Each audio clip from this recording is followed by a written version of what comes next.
Hi అండి, welcome to my channel Bhagyalakshmi పచ్చ. ఎలా ఉన్నారు? బాగున్నారా? నేను కూడా చాలా బాగున్నాను. ఇదైతే సాయంత్రం వీడియో. నవీన్ స్కూల్ నుంచి రాగానే స్నానానికి వేడి నీళ్ళు పెట్టమన్నాడు. ఎందుకని అడిగితే టీవీలో సినిమా వస్తుందంట, కొత్త సినిమా. ఏం సినిమా అంటే సంక్రాంతికి వస్తున్న సినిమా. ఇంకా ఆ సినిమా వస్తుంది, త్వరగా స్నానం చేసేసి టీవీ చూడాలని చెప్పి స్నానానికి నీళ్ళు పెట్టమంటే ఇంకా పొయ్యి మీద నీళ్ళు అయితే పెట్టాను. ఆ మాట చెప్పంగానే నాకు ఎప్పుడెప్పుడయ్యో స్వీట్ మెమరీస్ అన్నీ గుర్తుకొచ్చినాయండి. మా చిన్నప్పుడైతే ఎక్కువ టీవీలు లేవు కదా. అప్పుడైతే ఇలాంటి ఈ టీవీలు, మా టీవీలు, జీ టీవీలు ఏమీ లేవు. ఓన్లీ దూరదర్శన్ ఒక్కటే వచ్చేది. అంటే చాలా చిన్న ఏజ్ అప్పుడులేండి, 10 ఇయర్స్ ఆ ఏజ్ అప్పుడు. అప్పుడు దూరదర్శన్లో ఆదివారం ఒక్కరోజు సినిమా వచ్చింది. టైం అయితే గుర్తులేదు కానీ ఎన్ని గంటలకు సినిమా అనేది. ఇంకా సినిమా వచ్చే టయానికి ఇంట్లో పనులన్నీ చేసుకొని టీవీ దగ్గరికి వెళ్ళి కూర్చునే వాళ్ళం. అప్పుడు టీవీ అందరికి ఉండదు కదా, ఎవరికో ఒక్కళ్ళకే ఉండేది. ఊర్లో ఒకళ్ళకో ఇద్దరికో ఉంటుంది టీవీ. ఇంకా వాళ్ళ వరండా బయట అయితే పెడతారు టీవీ. ఇంకా బయట ప్లేసు మొత్తం జనం అంతా నిండిపోతారు. ఇంకా వెనకపోయిన వాళ్ళు అయితే బయట నుంచొని చూడటం అలా ఉంటుంది. అందుకనే ముందు పోయి టీవీ దగ్గర కూర్చోవాలని త్వరగా పనులన్నీ చేసుకొని టీవీ దగ్గరికి వెళ్ళి ముందు కూర్చునే వాళ్ళం. నవీన్ అలా చెప్పంగానే ఇంకా ఆ స్వీట్ మెమరీస్ అన్నీ గుర్తుకొచ్చినాయి. దూరదర్శన్ అంటే ఎప్పుడో ఏంటో, ఏ పాతకాలమో, ఎంత ఏజో అనుకునేవాళ్ళు. అంతేం లేదులేండి. కొంచెం మా ఊరు కూడా టౌన్కు దూరంగా ఉంటుంది. అందుకనే త్వరగా డెవలప్మెంట్ అంటే లేదు. కొంచెం డెవలప్ అవడానికి కూడా చాలా టైం పట్టింది. నా డేట్ ఆఫ్ బర్త్ 1986 ఎప్పుడో ఏ పాతకాలమో అనుకునేవాళ్ళు. ఇంకా టీవీ చూస్తుంటే నవీన్కైతే స్నాక్స్ కావాలంట. అందుకని గొట్టాలైతే వేయించుతున్నాను. ఇంట్లో అయితే ఏమి చేయడానికి స్నాక్స్ అయితే ఏమి లేవు, పిండి కానీ ఏమీ లేదు. ఇంకా గొట్టాలైతే ఉన్నాయి. ఇవైతే త్వరగా వేయించవచ్చు కదా, త్వరగా పని అయిపోయింది అని చెప్పేసి ఇంకా గొట్టాలైతే వేయించుతున్నాను. నేను కూడా పనులన్నీ త్వరగా చేసుకోవాలి. ఎందుకంటే సినిమా నేను చూడలేదు. ఇప్పుడే కాదులేండి, నా పెళ్ళైనాక కూడా నేను సినిమా హాల్కి పోయి సినిమా చూసిందే లేదు. ఏదో ఒక సినిమా చూసానట్టుంది. శ్రీరామరాజ్యం సినిమా చూశాను. తర్వాత సీనియర్ ఎన్టీఆర్ది బయోగ్రఫీ ఒకటి వచ్చింది కదా, అది ఒక సినిమా చూశాను. ఈ 2 సినిమాలే నేను పెళ్ళైన తర్వాత హాల్కి వెళ్ళి చూసింది. పెళ్ళి కాకముందు ఒక 2 సినిమాలు చూశానేమో, అవి కూడా బాలకృష్ణ సినిమాలే.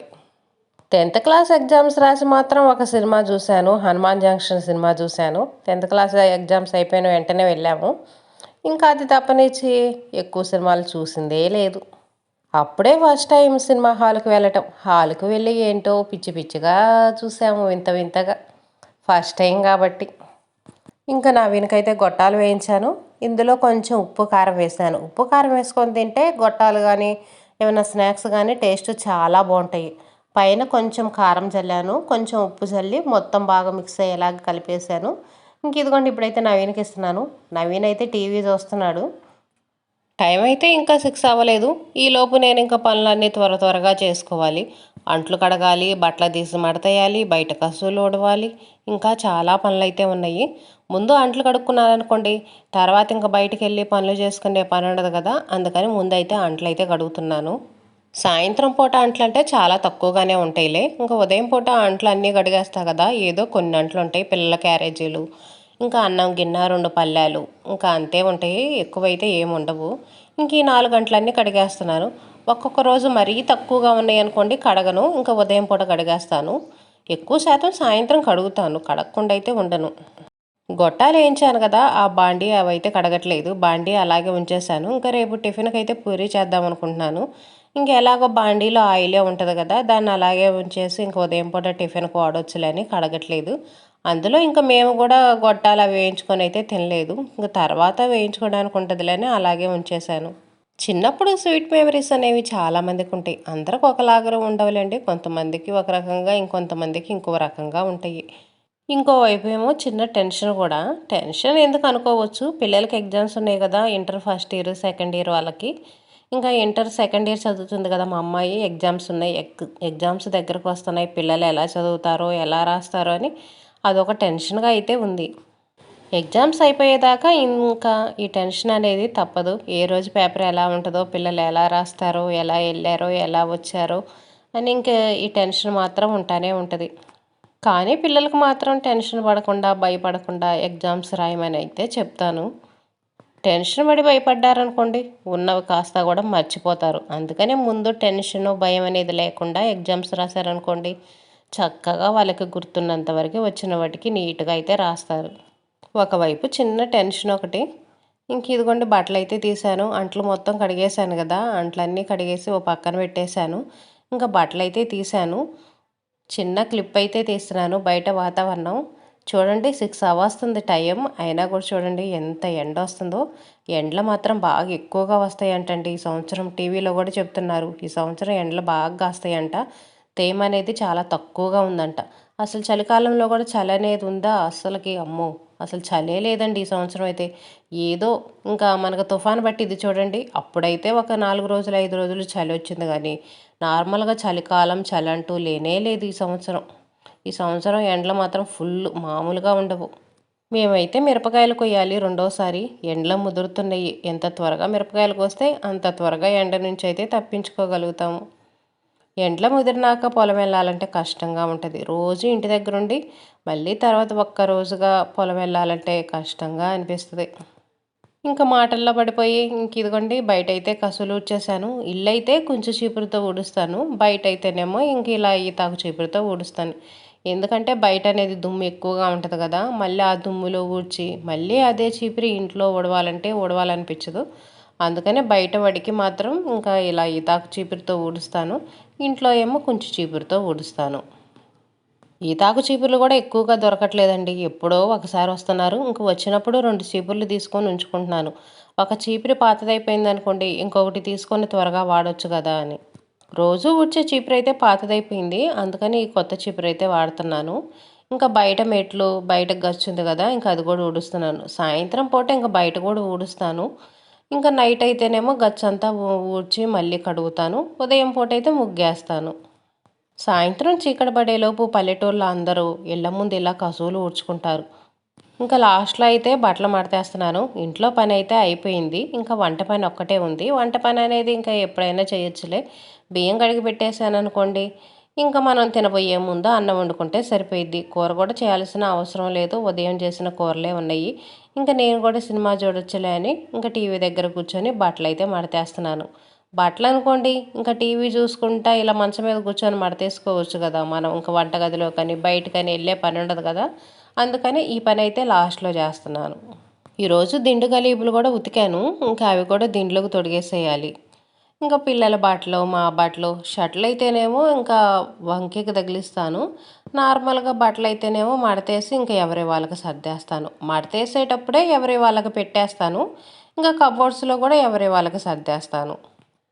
ఎవరి వాళ్ళకి పెట్టేసామనుకోండి, పిల్లలు తీసుకునేటప్పుడు చాలా ఈజీగా తీసుకుంటారు. బట్టలు అనేవి లాగకుండా మడతలు పోకుండా ఉంటాయి.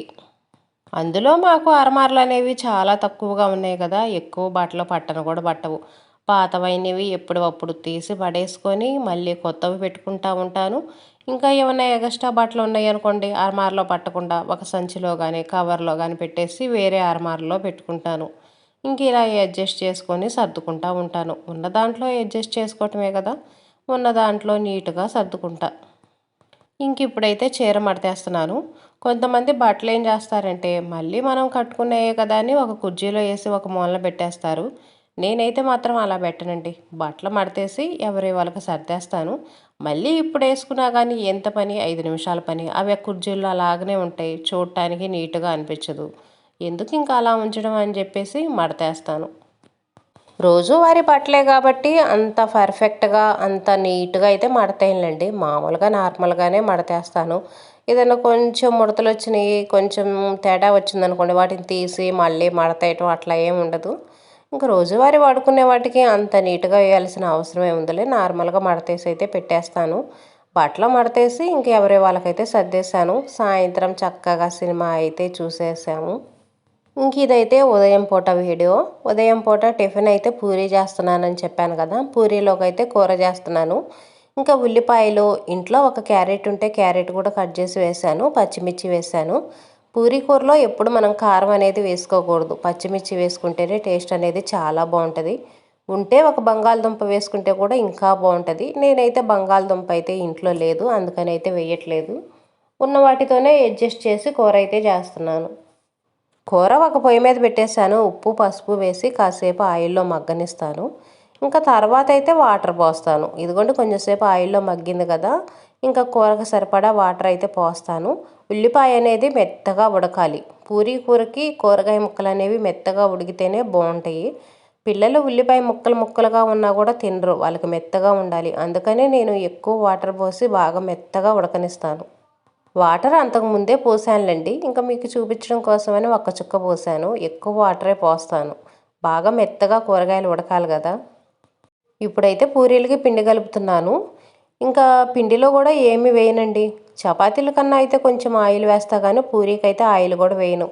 ఎందుకంటే పూరీలే ఆయిల్లో ఫ్రై చేస్తాము, మళ్ళీ ఆయిల్ వేసి కలపడం ఎందుకని చెప్పేసి ఆయిల్ అయితే వేయను. ఉప్పేసి అయితే కలిపేశాను. ఇంకా గోధుమ పిండి అయితే 5 కేజీల ప్యాకెట్ తెప్పించాను. ఎప్పుడు ఆశీర్వాద్ తెప్పిస్తాను. ఈసారి అయితే ఆటానా టాటానా ఏదో ఆ ప్యాకెట్ ఇచ్చినట్టున్నారు. సరిగ్గా పేరు కూడా చూడలేదు నేను. ఎప్పుడు తెప్పించుకునేది కాదు, వేరేదైతే ఇచ్చారు. నైట్ గొట్టాలు వేయించాను కదా, ఇంకా ఆ బాండినే అలాగనే ఉంచేసాను. ఇంకొంచెం ఆయిల్ పోసి ఇదిగోండి పొయ్యి మీద అయితే పెట్టేశాను. ఈ లోపేమో ఇంకా పిండి వంటలు చేసుకుంటున్నాను. పూరీకి అయితే పిండి ఎక్కువసేపు నానబెట్టను, ఆయిల్ పీలుస్తూ ఏమోనని చెప్పేసి వెంటనే కలిపిన వెంటనే పూరీలు చేస్తాను. పూరీలు కూడా ఇదిగోండి ఇలా ఎర్రగా ఉండేటట్టు వేయించుతాను. తెల్లగా పచ్చి పచ్చిగా ఉన్నా కూడా పిల్లలు ఇష్టంగా తినరు, అందుకనే ఇలా ఎర్రగానే కాలుస్తాను. పూరీలు నాకు కూడా క్రిస్పీగా కరకరలాడుతూ ఉంటేనే చాలా ఇష్టము. పూరీలు మెత్తగా ఉండటానికి కొంతమంది ఏంటియో కలుపుతారు. నేనైతే ఏమీ కలపలండి, నార్మల్గా ఉప్పేసే పిండి కలిపేసాను.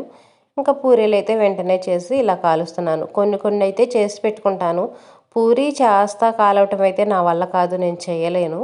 అందుకని 4-5 పూరీలు చేసి పక్కన పెట్టేసుకొని గ్యాస్ సిమ్లో పెట్టుకొని వాటిని చేసుకుంటాను. ఇంకా ఇప్పుడు అవసరం లేదు, కొంచెం లేట్ అయినా ఇబ్బంది లేదు అనుకుంటేనేమో మొత్తం పూరీలు చేసి పెట్టుకొని కాల్చుకుంటాను. ఇప్పుడు అవసరం అనుకుంటేనేమో ముందు పిల్లల కోసమని 4-5 పూరీలు చేసి పెట్టి ఇలా కాలుస్తూ అయితే ఉంటాను. ఇంకా పూరీలు చేయటం కూడా పిండేసే చేస్తాను. పిండి అనేది కొంచెం వేసుకొని చేసామనుకోండి, ఇంకా మన ఆయిల్ కూడా పాడవకుండా ఉంటుంది, అడుగున పిండి పిండి లేకుండా నల్లగా లేకుండా ఉండిద్ది. ఇదేనండి ఈరోజు వీడియో. చిన్నప్పటి స్వీట్ మెమరీస్ మీతో షేర్ చేసుకుంటా ఈరోజు వీడియో.